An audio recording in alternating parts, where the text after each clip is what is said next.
আমাদের সাধারণত 3 ধরনের ত্বক থাকে, নর্মাল স্কিন, ড্রাই স্কিন আর অয়েলি স্কিন। আজকে তোমাদের ঘরোয়া পদ্ধতিতে যে ত্বকের যত্নটা বলবো, তোমরা এই 3 ধরনের ত্বকই ব্যবহার করতে পারবে। অয়েলি স্কিনও ব্যবহার করতে পারবে, প্লাস আরেকটা ড্রাই স্কিনও ব্যবহার করতে পারবে।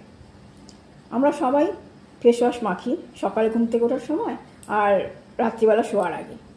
এই যেটা আমি বলবো ত্বকের যত্নটা, এটা ফেস ওয়াশের মতনই তোমরা করে রাখতে পারো কৌটোর মধ্যে, বাথরুমে রেখে দিতে পারো। সকালে ঘুম থেকে উঠে করবে, রাতে শোয়ার আগে করবে। আর সবসময় আমি বলেছি, ঘরোয়া ট্রিটমেন্ট করার জন্য তোমাদের নিয়মিত কিন্তু মাখতে হবে। নিয়মিত না মাখলে সেটা উপকার পাওয়া যায় না। নিয়মিত মাখো, তোমরা নিশ্চয়ই ত্বকের যত্ন হোক, চুলের যত্ন হোক, নিশ্চয়ই পাবে। তাহলে চলো বলি। প্রথমে লাগবে ওটস। ওটসটাকে, এই যে ওটসটাকে তোমরা গ্রাইন্ডারে গুঁড়ো করে নেবে। তার সাথে লাগছে বেসন, আর লাগছে কস্তুরি হলদি বা এমনি হলুদ। ওটস নেবে 1 চামচ, বেসনও নেবে 1 চামচ, মুখ অনুযায়ী নেবে। যদি তুমি গলায় টলায় মতো একটু বেশি নেবে। আর কস্তুরি হলদি নেবে কিছুটা। নিয়ে তোমাদের এই যে এই পেস্টটা তৈরি হলো। এটা তোমরা যে কোনো টাইপ স্কিনে মাখতে পারবে। আর অয়েলি স্কিনের জন্য এটা খুব ভালো, কেননা ওটস আছে। ওটস কী করে? মৃতকোষকে দূর করে, বেসন ত্বক পরিষ্কার করে, আর হলুদ তো অ্যান্টিসেপটিক বা ত্বক উজ্জ্বল করে। তাই তোমরা এটা 3 ধরনের ত্বকেও মাখতে পারো, প্লাস অয়েলি স্কিন যাদের তারাও মাখতে পারো অনায়াসে। এইটাকে মাখবে, মেখে 15 মিনিট রাখবে। রেখে তারপরে তোমরা যেভাবে মুখটা ঘষো আস্তে আস্তে ঘষে নেবে। যেমন ফেস ওয়াশ ঘষি সেভাবেই ঘষবে।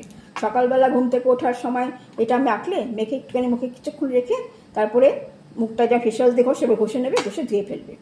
এটা বাথরুমে রেখে দেবে, সুবিধা হবে। কৌটোর মধ্যে করে তোমরা এই কৌটোর মধ্যে ধরো, এটার মধ্যে ওটস নিলে, ওটসের গুঁড়ো করলে, বেসন নিলে আর হলুদ নিলে, মিশিয়ে মিক্সড করে একটা কৌটোর মধ্যে বাথরুমের মধ্যে রেখে দেবে। সকালে ঘুম থেকে উঠে এটা মেখে নিলে, মেখে নিয়ে কিছুক্ষণ রেখে তারপরে একটুখানি মুখটা ঘষে ঘষে নিয়ে ধুয়ে ফেলবে। রাত্রে শোয়ার আগেও তাই সেম, মুখটাকে মেখে কিছুক্ষণ রেখে ঘষে ঘষে ধুয়ে ফেলবে। প্রচণ্ড ভালো কাজ দেবে তোমাদের ত্বক পরিষ্কারের। তোমরা যদি নিয়মিত ত্বকের যত্নটা করতে পারো, তোমার ত্বক দেখবে কীরকম জেল্লা মারে, করেই দেখবে। আমি কিন্তু প্রত্যেকটা ভিডিওতে করি, আমি নিজে ট্রাই করে নেওয়ার পরে আমি কিন্তু সব করি, কিন্তু কোনো সাইড এফেক্ট নেই, প্রচণ্ডভাবে উপকার দেবে। এটা হচ্ছে তোমাদের সব ধরনের ত্বকের জন্য, প্লাস অয়েলি স্কিনের জন্য। আরেকটা বলবো শুধু ড্রাই স্কিনের জন্য, যাদের শুধু ড্রাই স্কিন তারা মাখবে। এই যে এটা নেবে 1 চামচ ওটস, 2 চামচ দই। সবসময় বললাম মুখ অনুযায়ী নেবে। তোমরা যদি মাখো শুধু মুখে মাখবে একটু কম নেবে, আর যদি মাখো ঘাড়ে, পিঠে, হাতে সব জায়গায় মাখতে পারো তাহলে তোমরা সেই অনুযায়ী পরিমাণ মতো নেবে। এটা নেবে ওটস, দই, আর আমন্ড অয়েল নিতে পারো বা নারকেল তেল নিতে পারো বা